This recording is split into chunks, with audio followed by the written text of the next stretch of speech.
오늘도 주의 말씀이 저와 여러분들의 삶을 의의 길로 인도해 주시길 간절히 소망합니다. 우리 명절 기간이 또 이렇게 주어졌는데요. 여러분 오가는 길 늘 주님 안에서 화목하고 또 충만하고 또 안전하게 다녀오시길 바라겠습니다. 자, 오늘 함께 말씀을 같이 나누려고 하는데요. 마가복음 강해 속에서 9장에 있는 말씀을 오늘이 마지막입니다. 실상 이 9장에 있는 이 말씀의 가장 핵심은 34절에, 그러니까 지지난주에 함께 보았던 그 주제, 그러니까 지난주도 마찬가지고 이번 주도 마찬가지고 계속해서 이어지는 그 담론은 뭐냐면 누가 크냐라는 그 문제입니다. 여러분 잘 아시는 것처럼 주님께서 제자들에게 십자가의 도에 대해서 이제 말씀을 하십니다. 십자가의 도에 대해서 말씀하신다라는 것은 어떤 의미가 있는 겁니까? 이제 하나님 주님이 갈 날이 얼마 남지 않았고 이제 제자들이 어느 정도 훈련을 받았고 이제 십자가의 도에 대해서 가르쳐도 이 제자들이 알아먹을 만할 때가 됐다라고 생각했을까요? 안 됐다고 생각했을까요? 됐다라고 생각되니까 이제 십자가의 도에 대해서 말씀을 하신 겁니다. 그런데 그 반응이 뭐냐면 분명히 주님은 인자가 이 땅에 온 것은 섬김을 받으러 온 것이 아니요 도리어 섬기려 왔고 많은 이들에게 대속물을 주려고 왔다. 그리고 나는 분명히 고난을 받으실 것이고 십자가에 죽을 것이다. 그 십자가의 길을 걸어갈 것이다. 그러면서 나를 따라오려거든 자기 십자가를 지고 따라올 것이다 라고 이제 주님이 말씀하시니까 제자들이 알아먹었다고요? 못 알아먹었다고요? 못 알아먹더라는 거예요. 그리고서 한다는 얘기가 뭐예요? 주님이 자기들끼리 이렇게 모여가지고 서로 왁작지껄 어떤 큰 주제를 가지고 이야기하고 있는 그 모습을 보면서 나중에 묻죠. 야, 너희들 뭐를 가지고 그렇게 논쟁했느냐? 라고 물어보니까 뭐라고요? 누가 크냐? 누가 크냐? 아직도 제자들의 인식과 신앙 고백 속에는 십자가에 대해서 알아먹었다고요? 못 알아먹었다고요? 전혀 못 알아먹는 거예요. 그저 뭐 원하고 있는 거예요? 주님이 한 자리 하시면 우리도 하나는 우편에 하나는 좌편에 누가 크냐, 누가 그 자리에 오를 것이냐, 이것만을 논하고 있는 그 제자들을 향한 주님의 권고이고 권면이고 또 어찌 보면 책망과 꾸지람이 계속 이어지는 그런 의미 속에서 오늘 본문을 여러분들이 조금 이해를 하셔야 됩니다. 49절과 50절 말씀을 읽었는데 이건 결론의 말씀이고 실질적으로 43절부터 있는 그 말씀을 여러분들과 함께 읽으려고 하는데요. 그 앞에 있는 내용을 먼저 보시면 43절부터 또 47절에 있는 내용을 잠깐 저하고 교독하도록 하겠습니다. 중간에 몇 절 없죠? 44절, 46절은 없습니다. 43절부터 47절 저하고 한 절씩 교독하겠습니다. 제가 먼저 읽겠습니다. 만일 내 손이 너를 범죄하게 하거든 찍어버리라. 장애인으로 영생에 들어가는 것이 두 손을 가지고 지옥 곧 꺼지지 않는 불에 들어가는 것보다 나으니라. 44절 보여주시죠. 45절 네 같이 읽겠습니다. 시작. 만일 내 발이 너를 범죄하게 하거든 찍어버리라. 다리 저는 자로 영생에 들어가는 것이 두 발을 가지고 지옥에 던져지는 것보다 나으니라. 47절 띄워주시죠. 같이 읽겠습니다. 시작. 만일 내 눈이 너를 범죄하게 하거든 빼버리라. 한 눈으로 하나님의 나라에 들어가는 것이 두 눈을 가지고 지옥에 던져지는 것보다 나으니라. 손, 발, 그 다음에 세 번째가 뭐예요? 눈. 손과 발과 눈, 우리의 육신을 말하는 것이거든요. 그 육신이 죄를 범하거든 어떻게 하라고요? 그냥 포기하라는 거죠. 그거 포기하는 게 오히려 더, 그러니까 이것을 신학자들은 어떻게 또 해석하냐면 실족, 그러니까 남을 실족하거든, 우리 42절에 보면 연자맷돌 있잖아요. 그것을 작은 자, 그러니까 하나님을 믿는 그 사람들을 실족하는 자. 그런데 이 43절부터 오늘 50절까지는 결국 자기 얘기거든요. 자신의 범죄, 자신을 실족하는 그 모든 것, 눈, 손, 발, 눈, 본인의 육신의 기관들을 의미하는데, 자, 왜 이런 이야기가, 여기 보면 조금 주님이 원래 이렇게 좀 과격한 분이 조금 아니시잖아요. 주님은 조금 그래도 부드럽고 또 어떻게 보면 조금 온화한 말씀을 많이 하시는데, 여기 43절부터 47절까지는 43, 44, 47절은 43, 45, 47절은 굉장히 과격해요. 빼버려라, 찍어버려라. 좀 극단적이고 좀 과격한 표현을 주님이 이렇게 쓰신다는 거죠. 그 이유가 뭐라고요? 앞에 다시 34절 한번 보여주시죠. 이유가 바로 여기에 있습니다. 이 논쟁이 계속 이어지고 있는 거예요. 한번 같이 읽겠습니다. 시작. 그들이 잠잠하니 이는 길에서 서로 누가 크냐 하고 쟁론하였습니다. 온통 제자들의 인식과 가치관 속에서는 십자가, 죄송해요, 1도 없어요. 의미가, 그들에게는 십자가가 중요한 게 아니에요. 그들에게는 예수님 따라다녀서 십자가의 도를 따르고 주님의 말씀과 주님의 나라와 주님의 일에 관심이 없어요. 오직 누가 크냐, 누가 한 자리 하느냐, 나중에 주님께서 영광 받으시면 나도 하나, 나도 우편에 좌편에, 그저 그것만을 요구하고 있는 그들의 모습. 결국 그러면서 그들이 이야기하는 건 뭐냐면 주님은 그거 아니다. 그러면서 계속 그 제자들은 뭐를 얘기하냐면 자신들의 의의를 이야기해요. 하나님의 나라와 하나님의 의의를 얘기하는 게 아니라 하나님의 뜻과는 관심 없고 자기의 의의만 드러내요. 그래서 요한이 뭐라고 했다고요? 주님, 저 주님의 이름으로 귀신 내쫓는 저 사람들 우리 편 아니고 우리에 소속되어 있는 사람들 아닌데 제가 못하게 막았습니다. 뭐 한다고요? 마치 주님으로부터 칭찬받을 줄 알고 본인의 자랑을 늘어놓고 있더라는 거예요. 그때 주님이 뭐라고 하신다고요? 우리가 지난주에 봤잖아요. 아니라 금하지 말라.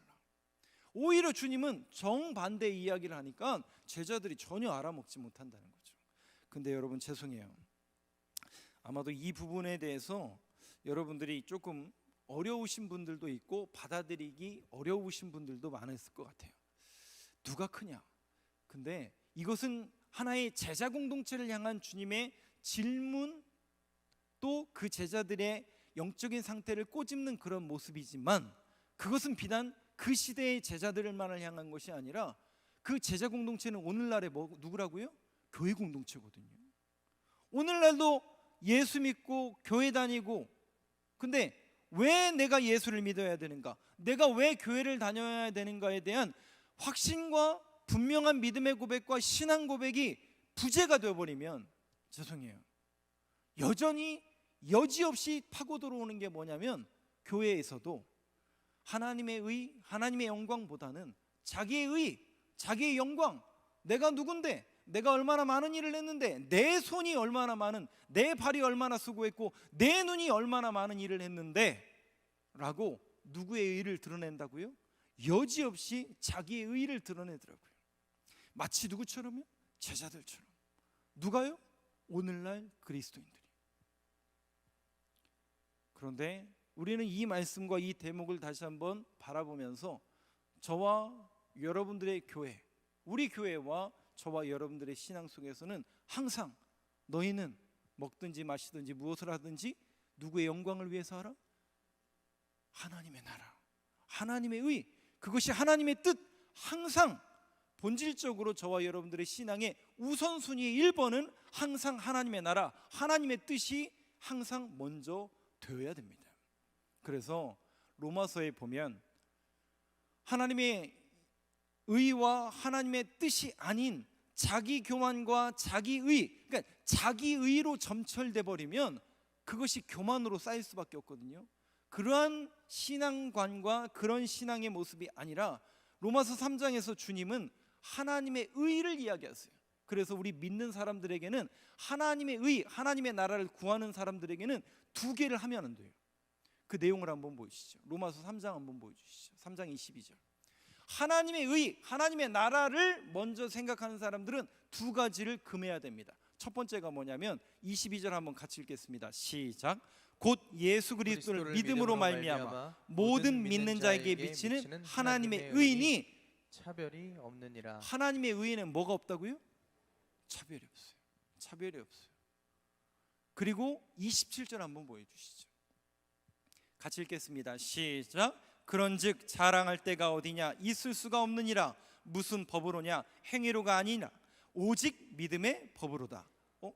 여기 보니까 이 앞에 이어서 하나님의 의, 하나님으로부터 의롭다 받은 너희는 뭐를 할 게 없다고요? 자랑할 게 없다. 차별할 게 없고요, 자랑할 게 없다는 거예요. 뭐를 드러내는 사람은요? 하나님의 의를 드러내는 사람. 이것은 비단 제자 공동체와 이 성경에 있는 말씀이 아니라 오늘 이 시대를 향한, 우리 교회를 향한 말씀이기도 하는 거죠. 우리가 신앙인으로서 하나님의 나라와 하나님의 의를 드러내는 사람이라면 당연히 두 가지, 차별을 하지 말고 자랑할 게 없다라는 겁니다. 죄송해요, 우리가 칭찬받는 건 중요하고, 수고했다, 헌신했다, 잘했다, 칭찬받는 건 굉장히 중요합니다만은 항상 우리가 그리스도의 의와 하나님의 나라와 하나님의 뜻을 생각한다면 그것이 내 영광이고 내 의인지, 아니면 진짜 하나님의 영광이고 하나님의 나라와 하나님의 의인지에 대해서 여러분들이 분명한 확신과 그 믿음의 고백이 있다면 이제는 여러분 이 말씀을 믿으시기 바랍니다. 차별하지 말고 자랑할 게 없다. 그리스도 안에서 우리가 자랑할 게 없다라는 것이죠. 그저 주님의 영광이고 주님의 은혜입니다. 그래서 우리는 한 몸이고 한 지체잖아요.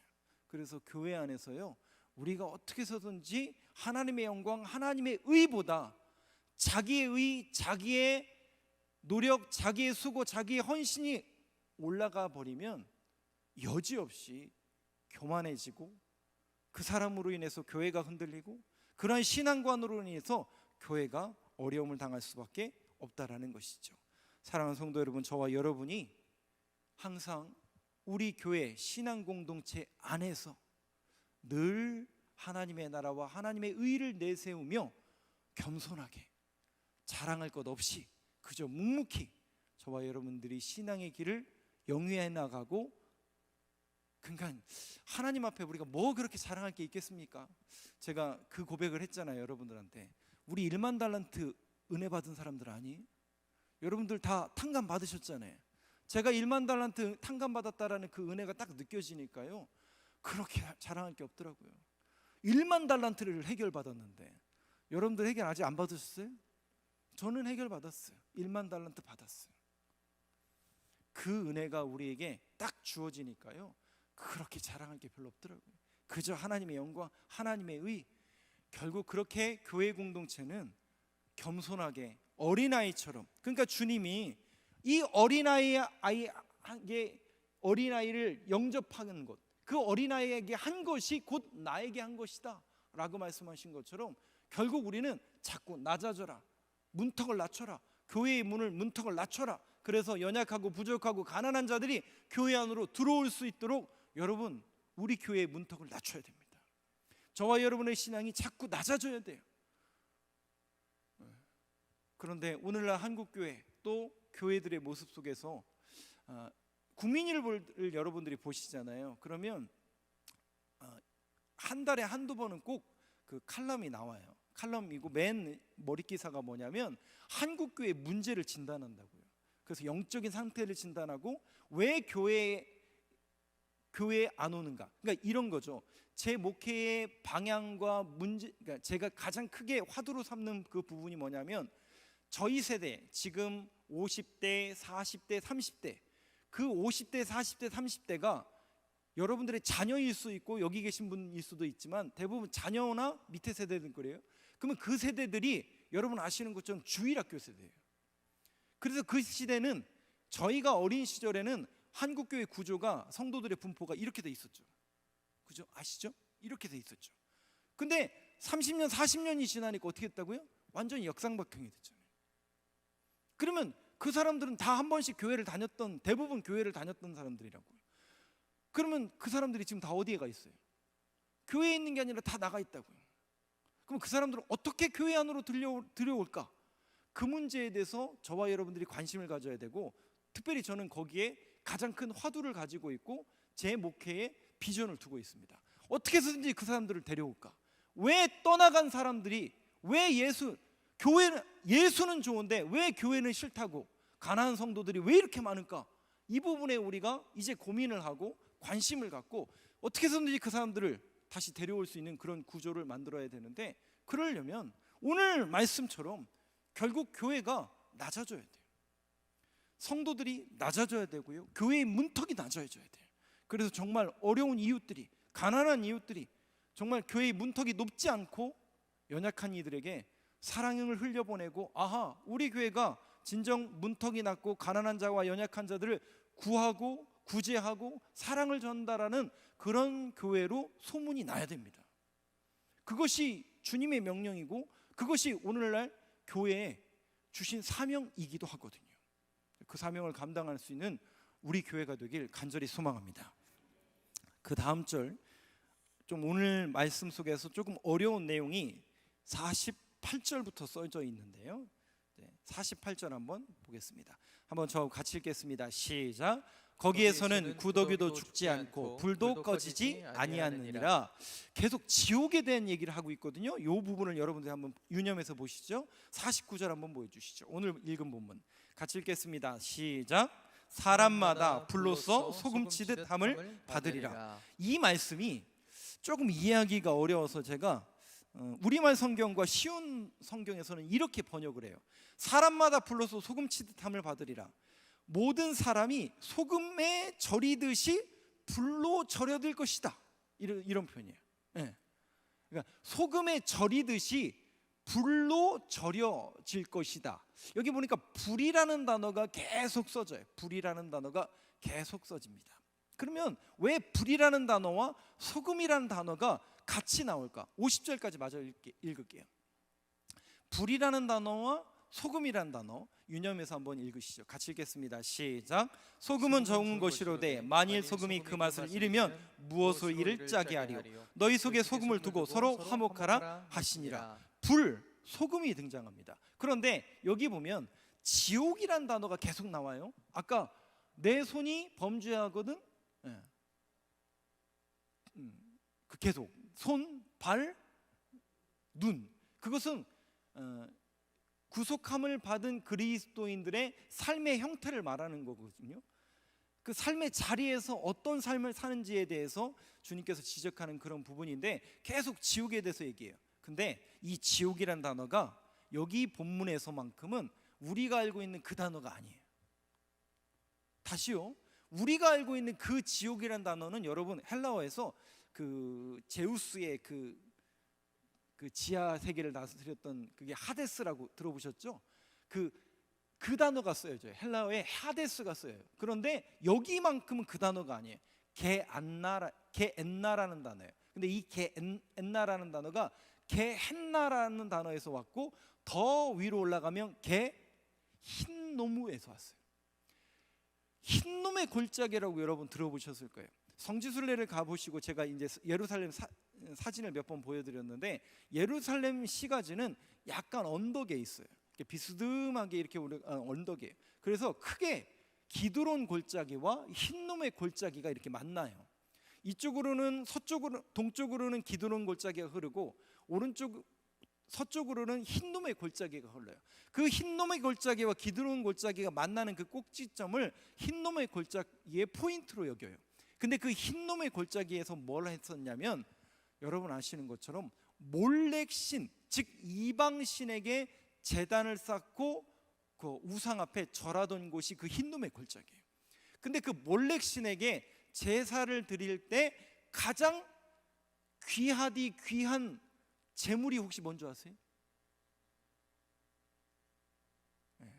남자 아기입니다.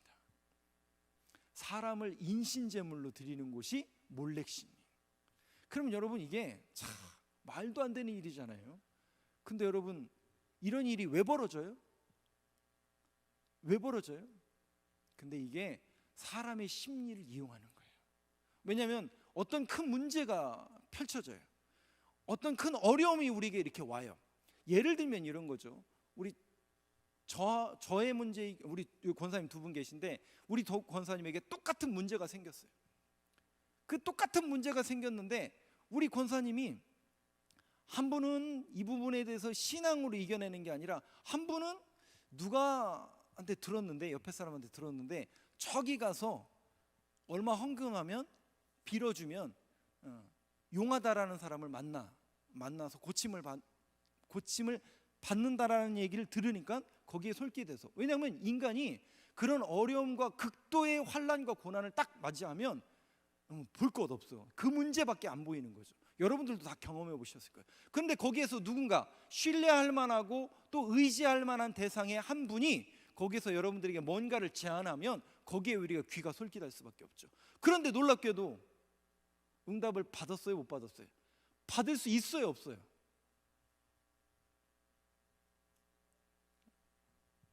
우리는 받는다라고 표현은 안 하지만 고쳐질 수 있어요. 그 신 때문에가 아니라 우연히 그럴 수도 있는 거잖아요. 그러면 어떻게 해, 사람이? 그건가 보다.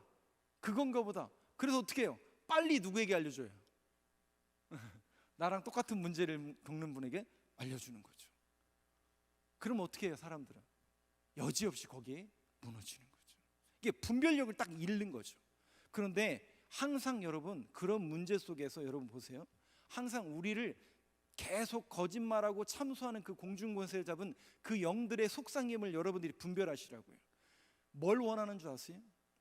그들이 여러분들에게 가장 좋은 거 계속.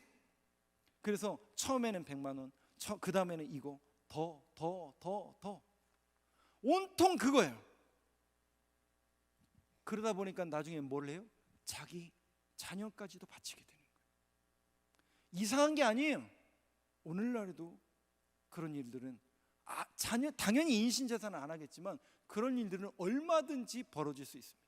종교라는 이름으로, 우상숭배라는 이름으로 충분히 그럴 수 있고 거기에 우리가 넘어질 수 있습니다. 그런데 이거를 끊어내는 사람이 있어요. 여러분, 참 이게 대단합니다. 그 시대, 그 흰놈의 골짜기를 끊어내는 사람이 누구냐면, 여러분, 제가 남유다의 20명의 왕 중에 3명은 적어도 꼭 기억하시라고 그랬잖아요. 그 첫 번째가 누구예요? 여호사밧, 그 아시죠? 그 성가대 조직해서. 그 다음에 히스기야. 그 세 번째가 누구예요? 요시야가 그걸 끊어내는 거예요. 야, 그거 아니야. 그러니까 그의 조상으로부터 아하스 때부터, 히스기야의 아버지였던 아하스 때부터 또 54년 동안 55년 동안 통치했던 므낫세로부터 흰놈의 골짜기에서 수도 없이 자녀를 갖다 바치고, 거기에서 불이 끊어지지 않을 정도로 제단에 연기가 사라지지 않았대요. 우상 숭배를 그렇게 만연했는데 그걸 누가 딱 끊어내냐면 요시야가 딱 끊어내는 거예요. 근데 놀라운 사실이 뭔지 아세요? 요시야가 그러니까 성전을 청소하잖아요. 성전을 청소해가지고 자기의 아버지가 아몬이고 그의 할아버지가 므낫세였잖아요. 므낫세 55년 동안 성전문이 닫히고 아버지 2년 동안 57년 동안 도합 성전문이 닫혔는데 그거를 청소하다 보니까 더러운 게 많이 나와요, 조금 나와요? 어마어마하게 나오는 거죠. 얼마나 많이 나왔는지 그거를 전부 쓸어다가 또 산당과 그 우상숭배를 전부 끌어다가 흰놈의 골짜기에다 다 갖다 놓고 매일 태우는 거예요. 근데 그 태움이, 그 연기가 끊어졌다고요, 안 끊어졌다고요? 예루살렘에 사는 사람들이 볼 때는 어마어마하게 이렇게 산더미처럼 사 있고 그 불과 그 연기가 끊임없이 수일이 지속되는 거예요. 그래서 그것을 뭐라고 명명하기 시작하냐면 거기가 영원히 불이 꺼지지 않는 그런 지옥 구덩이와도 같다라는 표현을 이스라엘 사람들이 속담처럼 쓰기 시작합니다. 그것이 예수님 시대까지도 통용이 됐던 거예요. 그러니까 이건 배경적인 것이 있는 거죠. 근데 그 흰놈이라는 단어가 무슨 뜻이냐면 아이의 울음소리예요. 아이가 울을 때 그렇게 울었다는 거예요. 그거를 의성어를 단어로 쓴 거예요. 이건 이제 신학자들의 이제 표현이기 때문에 의견은 분분하지만, 그 지명이 흰놈이라는 분도 있지만 아이의 울음소리, 그만큼 인신제사가 팽배했고 우상숭배에 그렇게 만연했던 그 자리를 요시야가 끊어내고 그 불을 지폈는데 그 불이 뭐와 같다고요?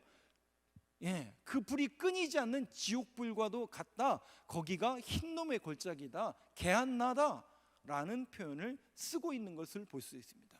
즉 그 불을 통해서, 요시야의 그 불을 통해서 이스라엘의 뭐를 정결하게 한 겁니까? 죄악을 정결하게 한 거죠.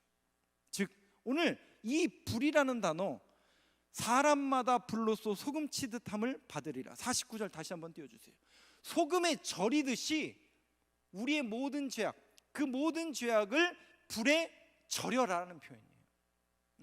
불에 절여라는 거예요. 그 이야기는 그 모든 죄악을 태워버리라는 얘기예요. 즉 우리의 정결을 이야기하는 겁니다. 우리의 정결을 이야기하는 거예요. 근데 이 이야기의 시작이 뭐였다고요? 누가 크냐 문제였어요.